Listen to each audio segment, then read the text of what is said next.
বিশেষকৈ শুভকামনা জনাইছো সেই সকল নৱপ্ৰজন্মৰ বন্ধু বান্ধৱীলৈ যিসকলে অহা 15 তাৰিখে তৃতীয় শ্ৰেণীৰ পৰীক্ষাৰ বাবে পৰীক্ষাত অৱতীৰ্ণ হ'ব।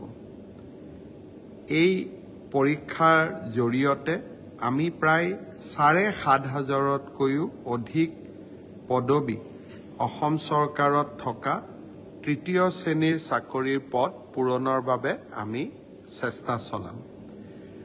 অসমত ইমান ডাঙৰ পৰীক্ষা আগত কেতিয়াও হোৱা নাছিল। 11 লাখ ছাত্ৰ ছাত্ৰীয়ে 15 ছেপ্টেম্বৰত পৰীক্ষাত অৱতীৰ্ণ হ'ব। মই অলপ আগতে লিষ্টখন চাইছিলোঁ। 11,23,000 পৰীক্ষাৰ্থী হ'ব। চেণ্টাৰ হ'ব 2,305টা। যদি আমি মেট্ৰিক পৰীক্ষাক চাওঁ, মেট্ৰিক পৰীক্ষাই হ'ল অসমৰ সকলোতকৈ ডাঙৰ পৰীক্ষা আৰু বেছি ছাত্ৰ ছাত্ৰীয়ে পৰীক্ষা দিয়ে। এই পৰীক্ষাটো মেট্ৰিকতকৈ 3 গুণ হ'ব আৰু 2305টা কেন্দ্ৰত পৰীক্ষা পতা, আৰক্ষী মোতায়েন কৰা, চেণ্টাৰ ইনচাৰ্জ এটা বৃহৎ কৰ্মযজ্ঞ। মই আশা কৰোঁ সকলোৰে সহযোগত এই পৰীক্ষা সুকলমে অনুষ্ঠিত হ'ব। কোৱাৰ প্ৰয়োজন নাই, কিন্তু তথাপিতো আকৌ এবাৰ কৈছোঁ যে আৰক্ষীৰ পৰা চিভিল প্ৰশাসন সকলো সচেষ্ট হৈ থাকিব। কোনো পৰীক্ষাৰ্থীয়ে যাতে কোনো কাৰণতে অসৎ উপায় অৱলম্বন কৰিব নোৱাৰে।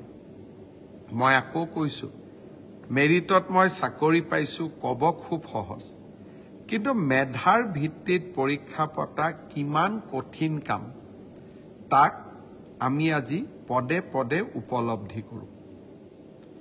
2305টা চেণ্টাৰ, 11 লাখ পৰীক্ষাৰ্থী, 11,23,000 পৰীক্ষাৰ্থী, ৰাইজে সহযোগিতা কৰিব যাতে এই পৰীক্ষাটো আমি সুন্দৰ আৰু সুকলমে সমাধান কৰিব পাৰোঁ।